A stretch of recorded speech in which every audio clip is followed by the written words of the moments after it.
everybody, it's Amy. How are ya? It's just me solo this week. Zach is taking some time off. And I just wanted to say, as we go into the end of this year, man, 2020 has been just, a heck of a year. So many things have happened this year. And wherever you are, whatever you're doing, be sure to take some time just to relax and just to, kind of close out this year with something that's self-care, that's good for you. This is something I really struggle with. I don't know if you're a workaholic, but man, I feel like a workaholic sometimes. And I know my family would accuse me of that. And I decided I was going to take the last 2 weeks of this year off. I haven't done that for a couple years, but I feel like I really need to this year. So I'm turning my out of office on. I am sending out the email to all my clients saying I will not be available to you after the 18th. I know that's a luxury that I have to be able to do that, but I would encourage you, wherever you can find some peace this, as we close out the year, find your peace, hold on to it tight, and don't let anybody damage it because, this has been just one rough year all the way around. I hope that you're all staying safe. I hope that you are, keeping your distance and locking down before the holidays. I hope that you're able to see your families over the holidays in a safe way. And, that's really all I got this week, but, we're going to tap in with Tristan. We're going to hear some career tips from him. And then when we come back, it'll be my interview with Omari Aarons, and he's a former colleague of mine at Liberty Mutual and, has some really great stuff to share about his journey in the insurance industry and as a customer experience advocate. So I will see you back here right after we tap in with Tristan.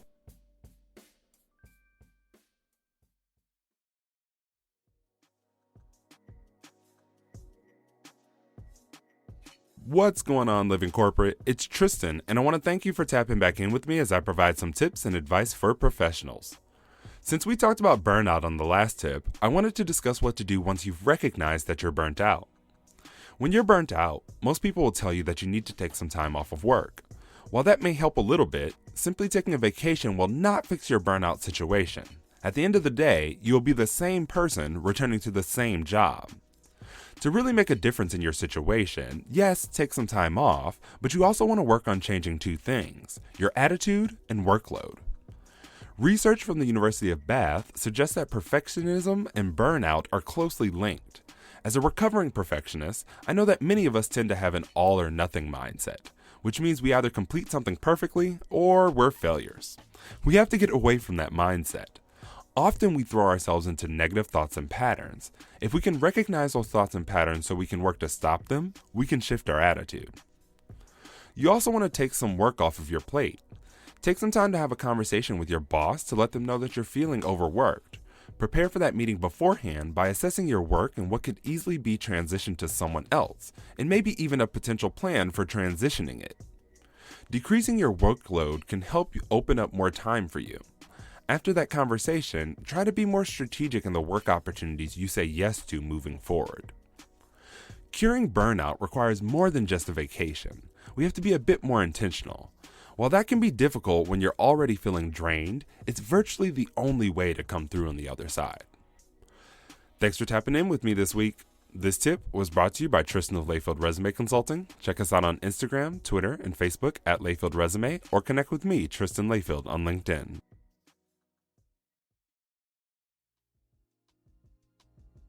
Omari, thank you so much for joining me today. How have you been?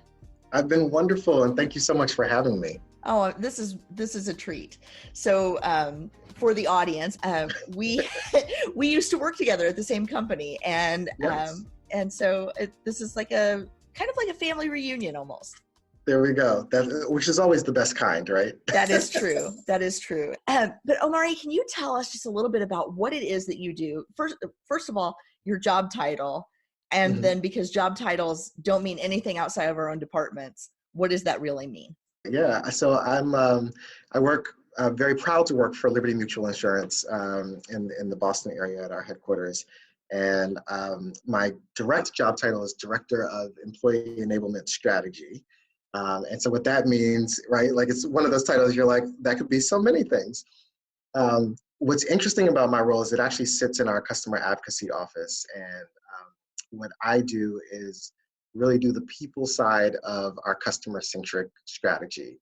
So like many other companies, Liberty Mutual is very focused on making sure that our customers are having a great experience with us, that they're getting a product that works for them, number one, which is like really important in insurance. And then two, that they feel good about the service experience that they're having going along with that product, that they feel good about our brand.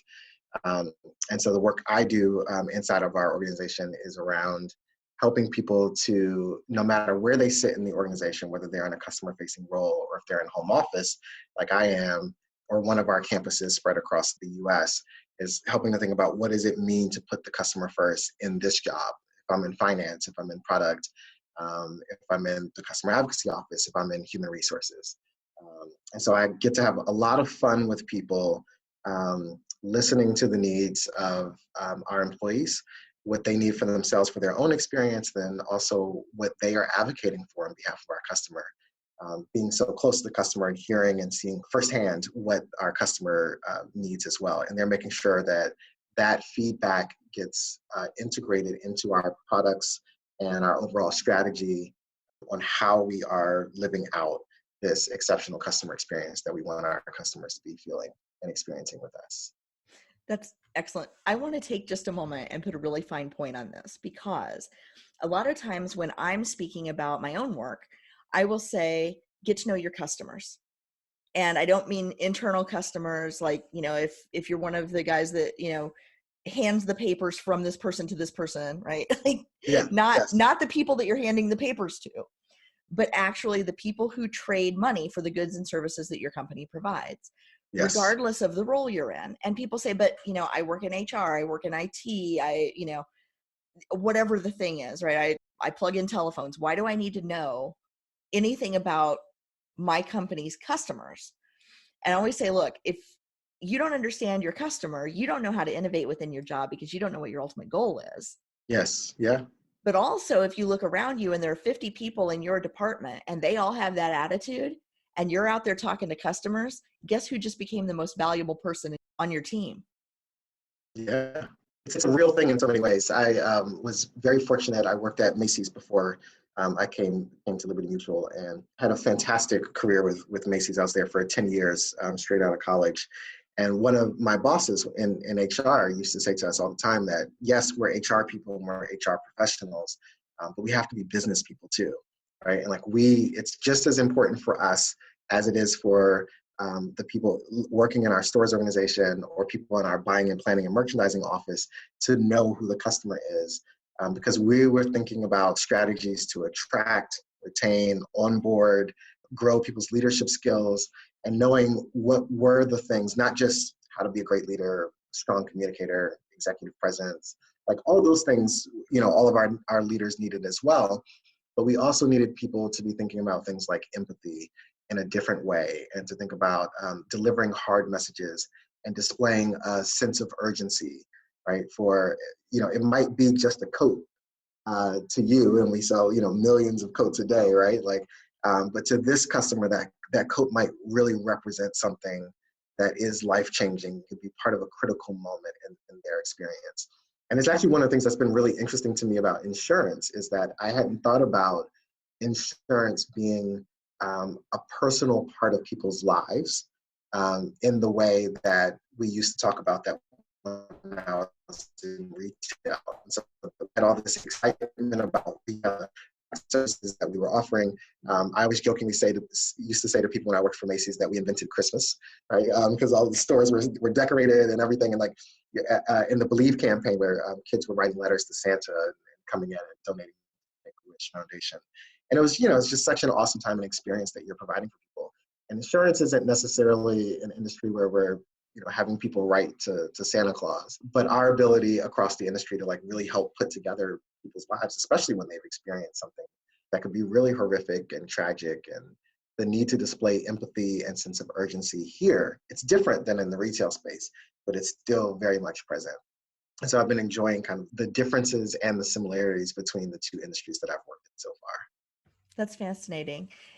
first of all, what did you major in college to get you to this point? But second, how did you get from Macy's, which is a retail, household name, to not a role that probably when you were a kid you said, oh, I'm going to go influence customer service within an insurance carrier, right? Like that is like the most hidden, obscure sort of job, Yeah. in the economy, right? You're working for an industry that people don't think of, first of all, in a Right. role that no one probably even knows exists. And I don't mean that in a bad way. I mean, this is the purpose of this series, is to Yes. find people like you who are doing this work and saying, I love my job, and here's all the great things about it. How did you get there? Yeah, yeah. I know it's like I did not say I was going to come, work in customer advocacy and in insurance, while everybody else around me wanted to be a superhero or a firefighter, right? Like in college, my undergrad degrees are in public relations and theology. And so I had a thought around growing up in Washington, D.C. My parents were both first generation college students and first in their families to go to college and earn a bachelor's degree. And then both of my parents also went on to grad school as well. And so my dad into law school, and my mom has 2 masters, I think, in social studies and language arts as a teacher. And so, they had instilled in us that education was kind of the key, and they had been a beneficiary of just a number of people around coaching and mentoring them through their journey and helping them, really navigate through to kind of their next level of higher success. And I would say growing up in the Washington, D.C. area, there's a lot of political commentary about D.C. and things that happen there. But I think one of the things that I benefited from growing up was all of the congressmen and I don't know if we had any congresswomen then, but our congressional leaders in the Senate and House all had leadership development programs. A lot of the national leadership and youth development programs were hosted in DC. I got to go to a lot of that stuff. And so when I went into college, I said, how do I replicate that for people that don't grow up in cities like Washington, DC, and really help particularly disadvantaged communities of color.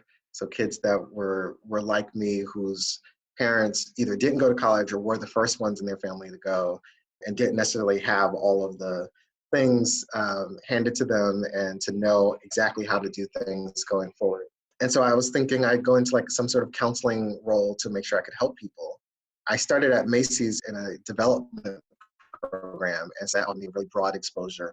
And one of my rotations was in human resources, and my career kind of took off from there in the HR space, which was really around helping people, but in a different way. And then got involved in some community relations and some diversity and inclusion work, and helped to start employee resource groups at my division of Macy's. And, for me, I'd say 3.5 years ago, I was just in a space where I was loving what I was doing, and I still love Macy's and encourage people to shop there because my pension is still there. But I was just in need of a different experience. And I thought I could have that staying at Macy's. But I also had a boss and a peer group that really challenged me to think about, exploring some different verticals. And so I said, well, I'll put some feelers out there. And in the end, my decision was between another retailer and coming here to Boston to work for Liberty Mutual. And I said, well, this will be different. And the role's not in HR, it's in the customer advocacy office. So similar practices, ability to leverage my skill set, but in a broader way. And I said, all right, let's see how this goes, right? You can go there for a year and a half. And if you don't like it, go back to retail. And it's been exciting. It's been challenging. I've had days where I want to just quit and go be a ski lift chair operator. And I've had other days where I feel like I'm winning, at the world. And I think, I think some of the normal ups and downs of any job. But what I have loved most about being in the insurance industry is that piece of understanding the importance that insurance plays in people's lives, particularly when things go wrong, and how we're making an investment in communities where we live and work and play. So we're not just, I think the stereotype around insurance is we're all just kind of sitting on big piles of cash and splurging, doing all these things, right? But I'm really glad to work for a company that has such a strong focus on service and on giving, both from an internal and an external perspective. So we're very careful with every dollar that we have, which I enjoy as a customer and also as an employee. So it's been a really good ride. I'm glad to be here. And I enjoy being now, I've used to describe myself as an HR guy. And now I'm starting to like say to people, like, I'm an insurance professional, right? Like, I'm not a CPCU designation. I don't work in claims or in the distribution or product or any of the core insurance things. But I'm really excited to be here and excited for it. And then also the industry as well. Yeah, I always remind people when I'm speaking to insurance audiences that insurance does two things: makes all economic investment possible, and it Mm, helps people on their worst day. mhm, mhm. And if we don't sustain that industry, who's going to do that work? I mean, it's holy work. It truly is. Because Yeah, every business that's ever been started, every home that's ever been bought, every car that's ever been bought, right? Everything that people need and value and that we need as a society and in our economy. If insurance doesn't underwrite it, it doesn't happen. yes, And yeah, it's such important work. And I'm so glad, that so many good people are there, and, that folks like you are looking out for customers like me now that I'm, out of the industry, and, I'm still kind of in the periphery, but that's important. And I'm wondering, I know you're in Boston, and I've been to that office several times, and it's such a young, vibrant office, which is really interesting to me because having come from the Indianapolis office of the same company, which is not as young or as vibrant, I will just say right now, the energy in the Boston headquarters is just, it's palpable, right? I mean, people are so excited to be there, and it's just a really cool place to be. But I'm wondering, and I know that you have some skin in this game as well, you know, developing a sense of community within the insurance industry, because most of the listeners to this will be young people, and mhm, particularly young people of color. yeah. And first of all, what were your perceptions about the insurance industry as a young Black man coming in, and where have you gone and how have you created community? Yeah, definitely my perception. And I would say of financial services in general was old, male, white, people thinking that they were being fashion forward because they had a blue blazer, right? But like still like dressing up in suits every day, and so it was definitely not the picture of a place that was innovative, that was fast paced, where you could have fun at work, right? Like I think I had in my head, which is reinforced by the media, like everybody's whispering in the hallways, there's nobody hugging and going, oh my God, so good to see you, right? Like that kind of environment. And that absolutely exists here. Absolutely exists here. And I'll say now, having friends and colleagues, even at other insurance companies, that they're having that experience as well, right? Like and in banks, that more and more all companies are investing in talent and in the employee experience as a competitive advantage, and really wanting to create workplaces where people want to work with each other, and really having messages out to colleagues about be the person that you want to work with, right? So asking people about how their weekend was and how their kids are, and that vacation that you were talking about, have you booked it yet, and how was that?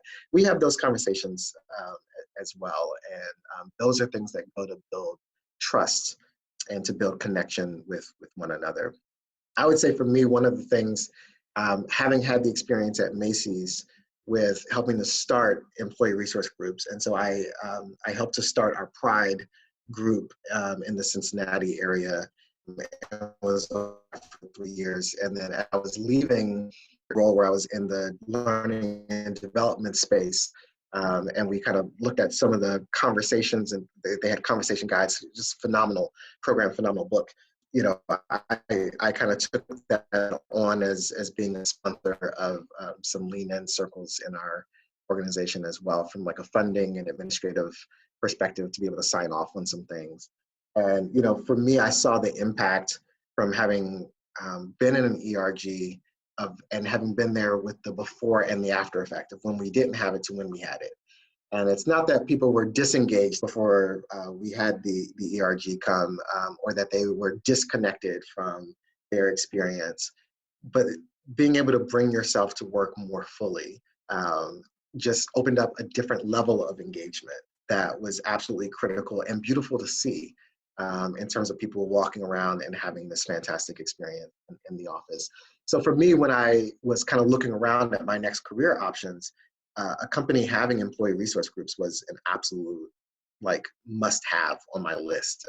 I knew I was not going to go to a company that didn't have it and didn't have that higher level of engagement. One company which I interviewed with and obviously didn't go to, I thought did a really fantastic job because they were very proactive. When they saw my resume and saw that I had employee resource groups on it, they actually offered to connect me when I went for the in-person interview to leaders of their different employee resource groups. And knowing that I was an African American candidate, they offered to connect me to the Black ERG. Knowing that I was gay, they offered to connect me to the LGBT one, and then they had saw some of the work that I had done with the women's ERG, and so offered to connect me to the women's ERG as well for me to be an ally there. And so it just had fantastic conversations there about culture. So when I came here to Liberty, that was essential for me. My direct boss who hired me here was fantastic. My peers were fantastic. My team was fantastic in terms of my business unit, and knowing that I was moving from Ohio to Boston, and they did a wonderful job of helping to acclimate me. And what was also essential for me to ground me here was the connections that I made through our African descent ERG, the social connections and what was happening in the city, on parks you can hang out in and where to go and events that were happening. And to really kind of be my first friends, where it's like we can go talk about the work stuff too, right? Like if you need someone to bounce work stuff off of, but I can also just be a person while we're out, at happy hour or just out at dinner or having brunch on the weekend, just kind of shooting the breeze and talking about life and how your transition is and all of that. And so I got both. I got both in the move here to Liberty, and count myself extremely fortunate to have both. And I would say my experience here wouldn't be as sticky and as strong. I wouldn't be as strong of a proponent of the Liberty Mutual brand and of an advocate of this as my workplace if I didn't have both, right? The day job in my role there was, of course, absolutely essential, that I was getting good assignments and I was being coached and supported in that way. And then also the social acclimation and the culture acclimation to a new city and to a new style of working and to a new industry was, I would say, shared between my business unit and our African descent ERG. That is such a beautiful story. I think there's something to be said for all of those changes at once, right? City, industry, company, team, role, responsibilities, the culture. And the culture of Boston is very different than the culture of the Midwest. And I'm guessing Yes. very different than the culture of DC where you grew up. Yes. And right. So, that's a lot of change. And I want to call this out for the people who are listening, who are in positions of authority or, positions of great influence within their organizations. Mm-hmm. If you want great talent like Omari, you need to make a space for great people like Omari to feel welcome and to feel included on day one or even before. Yeah. And I don't want that point to get lost either, because there's so many companies and teams and managers out there saying, well, we just can't find good talent. Well, you can't find good talent because you're not creating a space where they want to be. Yeah. Right. Yeah. And so if you want these amazing, amazing young people in your organization, roll out the red carpet. Yeah. I think there's a fear as well about, like, as a leader, right? And so I'm 34. And so I went through a lot of the leadership trainings 12 years ago in 2017, 2018. I'm sorry, 2007 was 12 years ago. 2008, 2009. And our definition of leader then was even changing, but it was still grounded in this notion of, like, as your leader, as your manager, I'm supposed to have all the answers, right? I'm supposed to be able to provide everything. And for me to say, you need more than what I can provide is a deficit or a demerit on my part, right? And I think what we're understanding about leadership now is leadership isn't having all the answers. Leadership is about, how do I help make sure that you have what you need, even when that's not from me, that I can find the right resources to be able to bring to you, that you have the right level of connection, and understanding that that exists outside of me, right? Like, at all points in time. I have 3 fantastic people who report to me right now who are all women, right? And I'm not a woman. And so and I have a very strong D&I lens, and like to count myself as an ally and doing the work of advancing women, and helping to see around corners, and spotting instances where like there are some gender dynamics at play in these different pieces. But I also know, like, as they continue to advance in their career, that I am responsible for helping them to grow and develop and think through the next steps. And they also need a more senior level woman who can share, kind of like insider baseball, with them about how to navigate in the organization. And with all three of them, like, we've had very direct upfront conversations about that. There are some things that other people will be able to see that I'm not going to be able to see, right? And it's not because I'm a poor leader or I'm a bad person or I don't want to see. I don't have that lens naturally built in. I have to work at it. And so where I can help you build a team of people around you who have that lens, who can share that experience, right? Like, I think helps me and my leadership style, we all grow together in that way.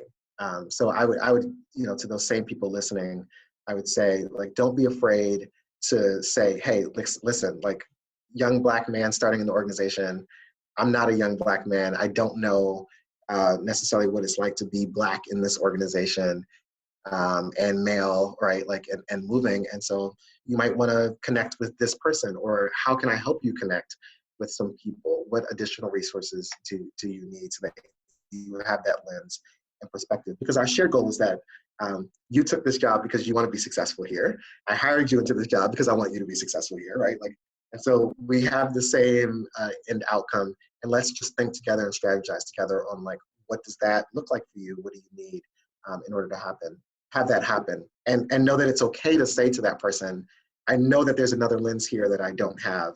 Like, how do we make sure that you are supported in this way? And I can tell you, having been the beneficiary of that, and on the receiving end of that conversation, it makes all the difference.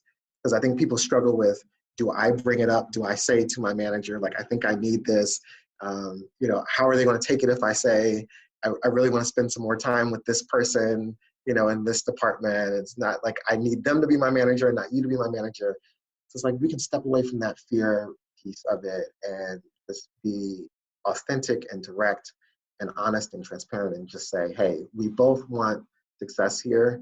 Let's talk about making sure that you have all the lenses and all the perspectives to be able to make that I want to switch gears just a little bit because some happen. congratulations are in order, I understand. So we talked a little bit about employee resource groups and how within your company, employee resource groups are a great place to learn more about the culture, learn more about the industry. But you've just launched a group outside of your employer that Yeah. serves your entire industry in the Boston area. And I was wondering if you could tell our audience a little bit about that, because some of them may not know it exists because they're not in insurance, or they may not know it exists because it doesn't exist in their city, or because they wouldn't necessarily be Affinity members of the group. So can you tell us a little bit about NAAIA? Absolutely, absolutely. So NAAIA, National African American Insurance Association, was started in 1997, I want to say, in Columbus, Ohio. And the origin story for it really is, there was a guy who's an independent agent, Mr. Gerald Tillman, who's the NAAIA founder, who was, just as he was moving about the industry, wasn't seeing a lot of people who looked like him. He's a Black man. And he was going, there's got to be some Black people in insurance, right? Like, I can't be the only one. And so, as he moved about, he would meet people here and there and kind of hear stories. So there was kind of like an unofficial network of sorts. And so he did the work to really pull it together into being an official organization. Now, 30 or just over 30 years later, NAAIA has just experienced a tremendous amount of growth, both from like a membership standpoint, from a corporate partner standpoint, from an impact in the industry standpoint. And so I think we now have 16 chapters spread across the United States, and Boston is our newest chapter, with looking to add a few more next year. So we're new kids on the block right now, but with full intent to not be the new kids on the block for very long. But what really NAAIA is about is providing a place for professionals of color in the insurance industry to network together, to learn and to grow. So there's a huge focus on professional development. There's a focus on how do we advise and counsel and do the work to make the industry better and more diverse and inclusive. One of the things I love about NAAIA, and kind of one of my first introductions to NAAIA, is there's a guy, Dr. Leroy Nunnery II, who just I released love Dr. Nunnery, and he's actually been a guest on this series too. Oh my goodness, yes. I was going to recommend him, so I'm glad you already connected. His report, he did a study, The Journey of African American Insurance Professionals. It was a landmark, groundbreaking study that Marsh co-sponsored, and he talks about like insights from having interviewed hundreds of African American insurance professionals from across different verticals within and around and associated with the insurance industry, and about their experience. And he's been doing road shows. We brought him to Liberty Mutual. He came and did the launch event for our NAAIA Boston chapter. Just fantastic research. And so you get access to all of that through NAAIA. And so similar to, I think, the Big I, as kind of the professional development trade association for the insurance industry, NAAIA is in the space of really kind of being the Big I for African Americans in the industry. And I'll say when NAAIA launched, there was not an association for any other people of color. There wasn't a Hispanic insurance association or Latino or Asian or Asian American. And since then, there have been some other organizations started. And so NAAIA really was the initial umbrella to help bring people into the fold and to have a place, just as we've been talking about, to be able to share stories and to be able to build up their confidence in their skill set, to take on bigger roles and responsibilities within their organizations, on how to negotiate for themselves and position themselves for these career moves. So it's been just a wonderful organization. I've been very proud to be a member for 2 years, and now to be the inaugural president for the Boston chapter. Congratulations, Omari. That is huge. It's such a service to the Boston community at large, right? I mean, every insurance professional, not just Black insurance professionals, every insurance professional, owes it to themselves to check out NAAIA and what they're about and invest in themselves in the programming and in the community there. I think it's such an important space. And I got to meet Mr. Tillman at the same conference where I met Dr. Nunnery. And it was just the best day. We had so much fun.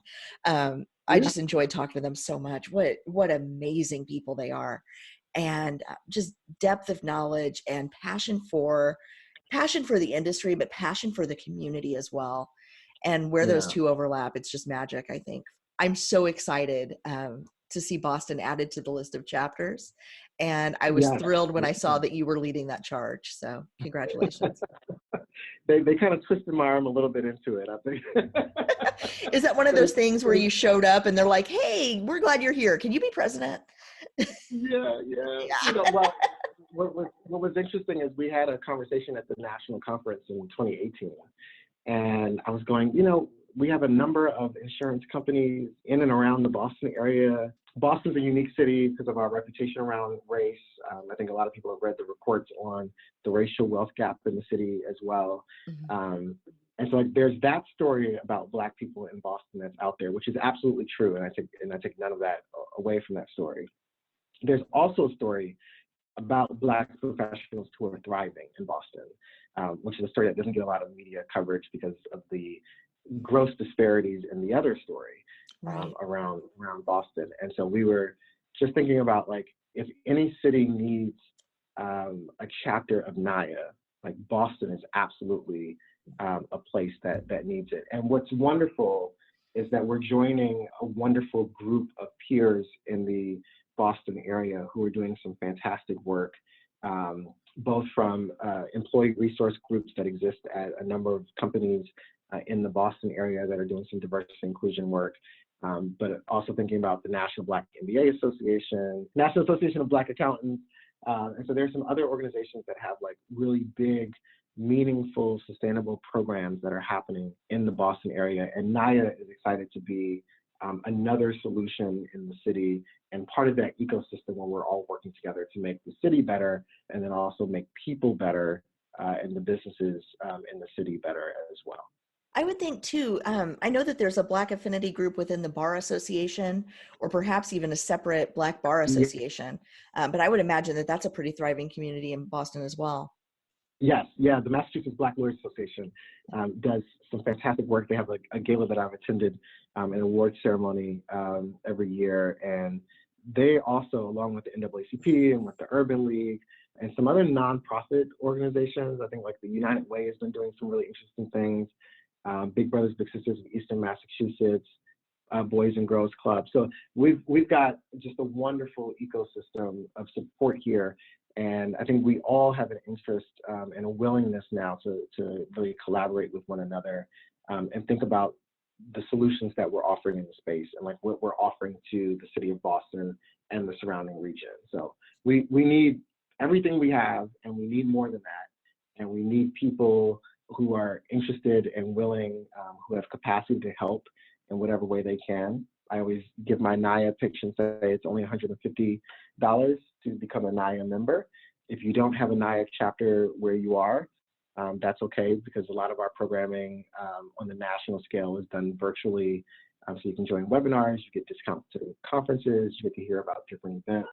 And so it's been fantastic even over the last year as I've traveled, being able to partner up with other NAAIA chapters in Atlanta, in the greater Hartford, Connecticut area, in Dallas, Texas, a very strong NAAIA chapter there as well. And so even as I've been on the road, for my job and personally, when I can join a NAAIA event in another city, I absolutely love to do that and hear perspectives and see programming from those folks on the ground as well.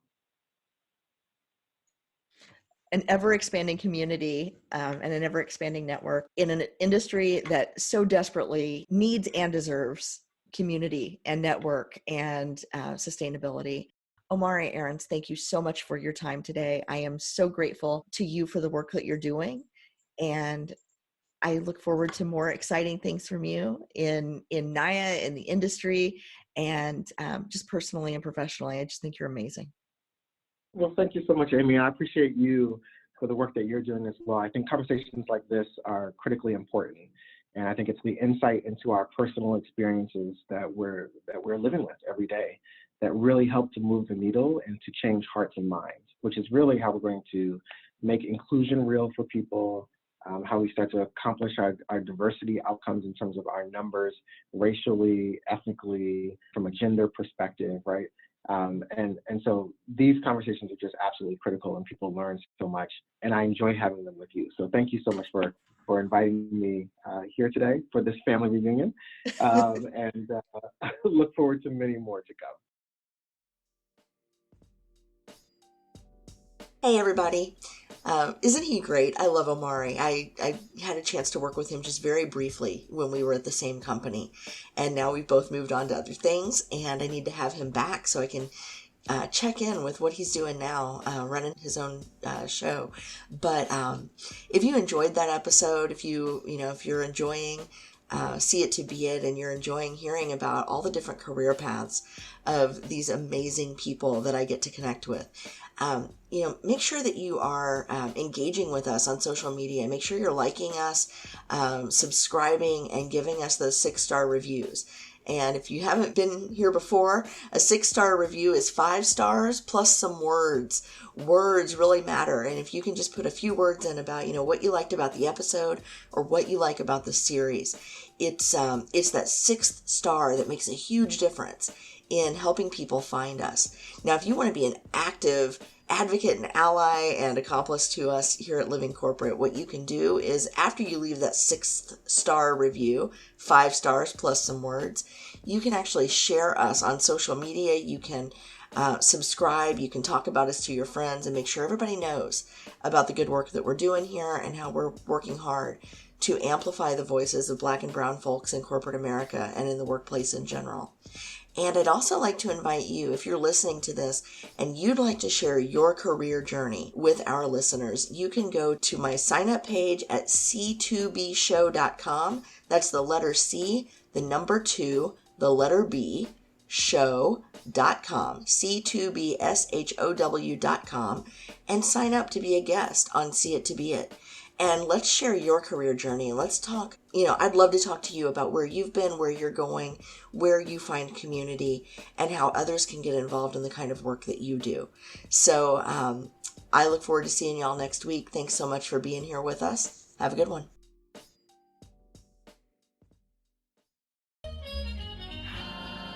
Living Corporate is a podcast by Living Corporate LLC. Our logo was designed by David Dawkins. Our theme music was produced by Ken Brown. Additional music production by Antoine Franklin for Musical Elevation. Post-production is handled by Jeremy Jackson. Got a topic suggestion? Email us at livingcorporatepodcast@gmail.com. You can find us online on Twitter, Facebook, Instagram, and living-corporate.com.